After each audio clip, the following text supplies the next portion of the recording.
Battle of Godzilla and Anaconda. Who would win in different locations?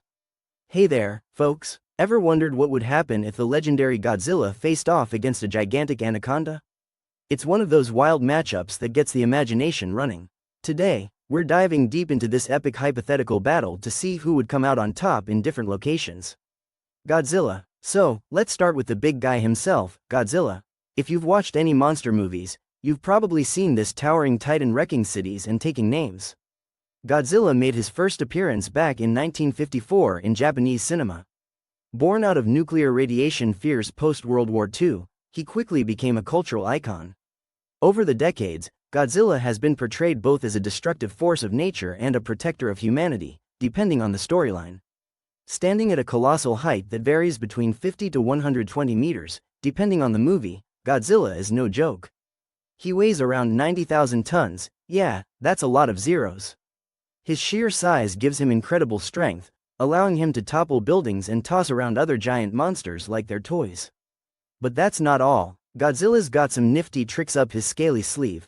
Atomic breath. This is his signature move. He can blast a beam of concentrated radiation from his mouth, which can melt nearly anything it touches. Regeneration. Godzilla can heal from injuries at an alarming rate. Cut him, and he'll bounce back in no time. Strengths. Immense physical power, atomic breath, and tough skin that can withstand conventional weaponry. Weaknesses. While he's a powerhouse, Godzilla isn't exactly speedy. Also, intense radiation or specific energy weapons have been shown to affect him in some storylines. Anaconda. Now, sliding over to our next contender, the Anaconda. Not just any anaconda, though.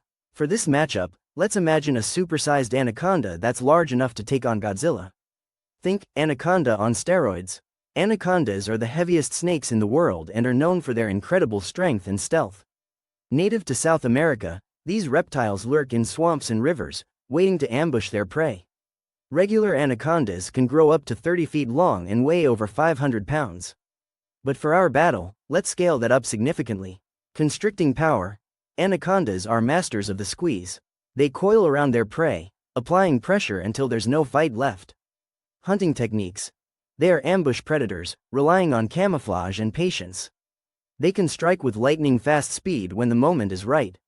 Strengths. Stealthy, powerful constriction abilities, and excellent swimmers. Weaknesses. Limited mobility on land, dependence on aquatic environments, and vulnerability in open spaces. Dense jungle. Welcome to the dense jungles of the Amazon. Picture towering trees, thick underbrush, and visibility dropping to just a few feet in some places. The humidity is off the charts, and the sounds of wildlife create a constant background symphony.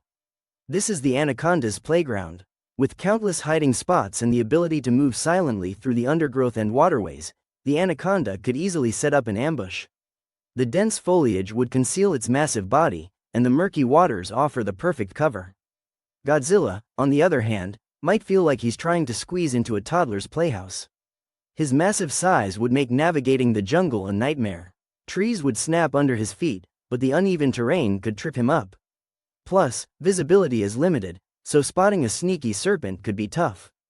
The anaconda could strike when Godzilla is least expecting it, possibly aiming for a leg to trip him up.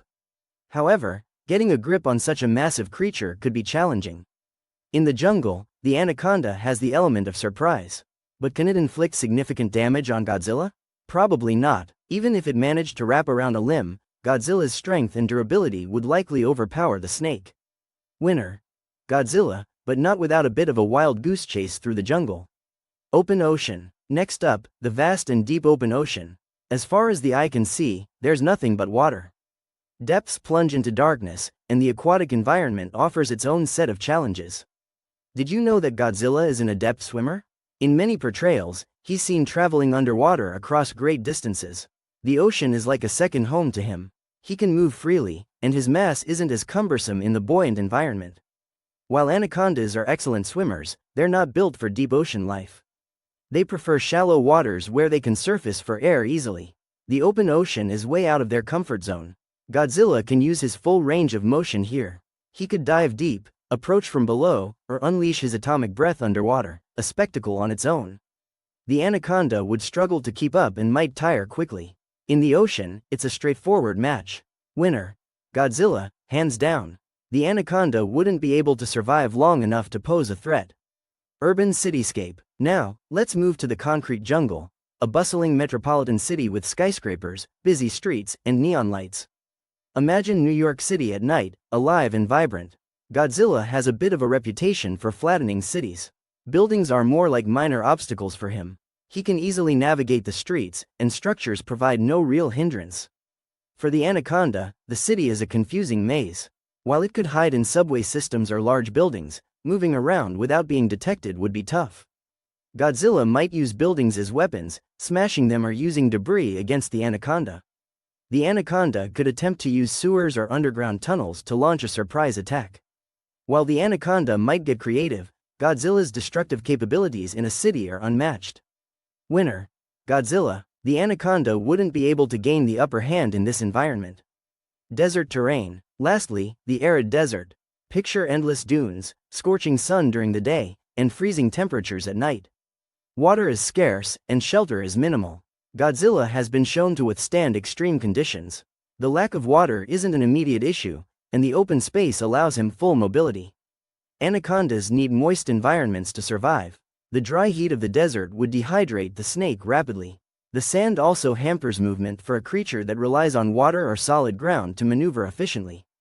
Godzilla can move uninhibited, while the anaconda would struggle with every passing minute.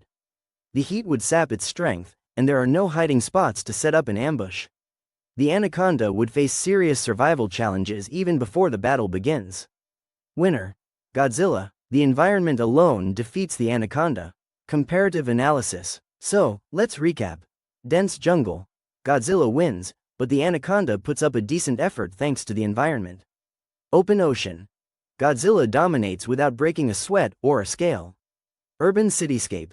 Godzilla, the king of city smashing, takes the crown. Desert terrain. Godzilla, again, due to the anaconda's inability to survive in such conditions. While the anaconda is a formidable predator in its natural habitat, scaling it up to match Godzilla still doesn't bridge the gap. Godzilla's immense size, strength, and special abilities give him a significant edge in almost any environment. But hey, that's just one take on this epic showdown. What do you all think? Could the anaconda find a way to outsmart Godzilla in any of these settings? Maybe there's a location we didn't consider where the odds might shift. Drop your thoughts in the comments below. Let's get the conversation rolling. At the end of the day, pitting a gigantic anaconda against Godzilla is all in good fun. These kinds of hypothetical battles let our imaginations run wild and bring out the inner kid in all of us who loves a good, what if, scenario. If you enjoyed this deep dive into monster matchups, don't forget to hit that like button. Share this video with your friends who love a good creature feature. And if you haven't already, subscribe to our channel for more exciting content like this. We've got plenty more where this came from. Thanks for hanging out and exploring this epic face-off with me. Stay tuned for our next video where we'll be discussing more legendary battles and hypothetical scenarios. Until then, keep dreaming big and wondering about the endless possibilities of the universe. Catch you later.